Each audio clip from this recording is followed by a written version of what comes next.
Таджикистан сократил продажу золотовалютных запасов.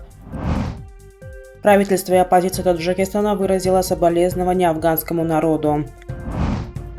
В Польше ждут узбекских мигрантов.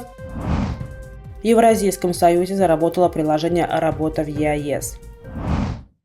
Таджикистан сократил экспорт драгоценных и полудрагоценных металлов и камней, или другими словами продажу золотовалютных запасов страны на 75,3% с начала этого года.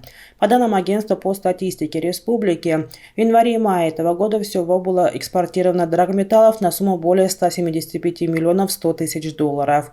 Этот показатель на 533 миллиона 800 тысяч долларов или на 75,3% меньше, чем за 5 месяцев прошлого года.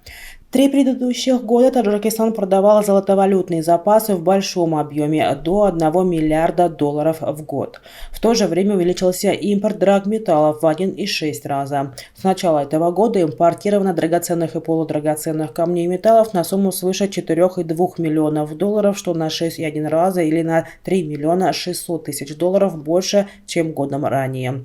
В предыдущие годы реализация драгметалла за рубеж составляла значительную часть экспортной статьи республики.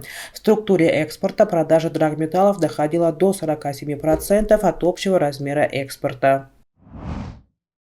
Правительство Таджикистана и основное оппозиционное движение «Национальный альянс Таджикистана» выразили соболезнования Афганистану в связи с гибелью жителей в провинциях Пактика и Хоз из-за прошедшего там сильного землетрясения. Соболезнование от имени правительства было опубликовано на сайте Министерства иностранных дел Таджикистана, а от имени оппозиции на странице Альянса сегодня, 23 июня. Стороны глубоко опечалены новостью о землетрясении в провинциях Пактика и Хоз Афганистана, ставшей причиной гибели большого количества жителей этих регионов и приведших к значительному материальному ущербу.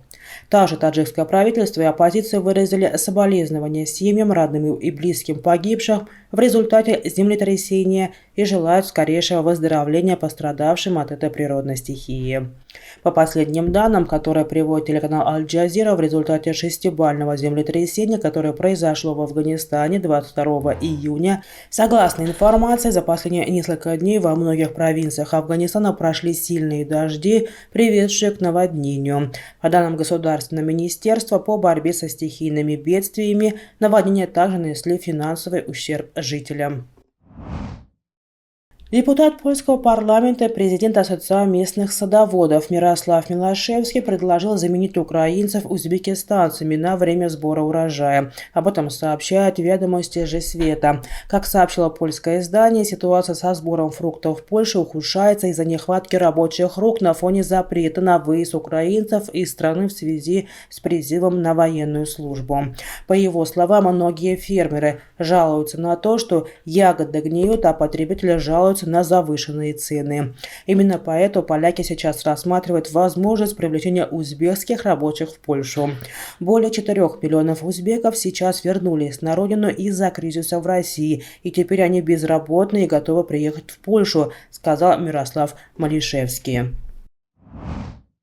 Участникам Евразийского межправсовета предоставили новое приложение «Работа в ЕАЭС», которое должно упростить жизнь трудовым мигрантам. Об этом сообщили в пресс-службе Евразийского банка развития. 17 июня оно доступно для скачивания в каталогах App Store и Google Play, а 21 июня его показали премьер-министрам стран Союза в ходе межправсовета в Минске. Платформа включает поисковик вакансий, а также дает доступ к информационным сервисам и государственным услугам, связанным с трудовой миграцией в рамках Евразийского союза.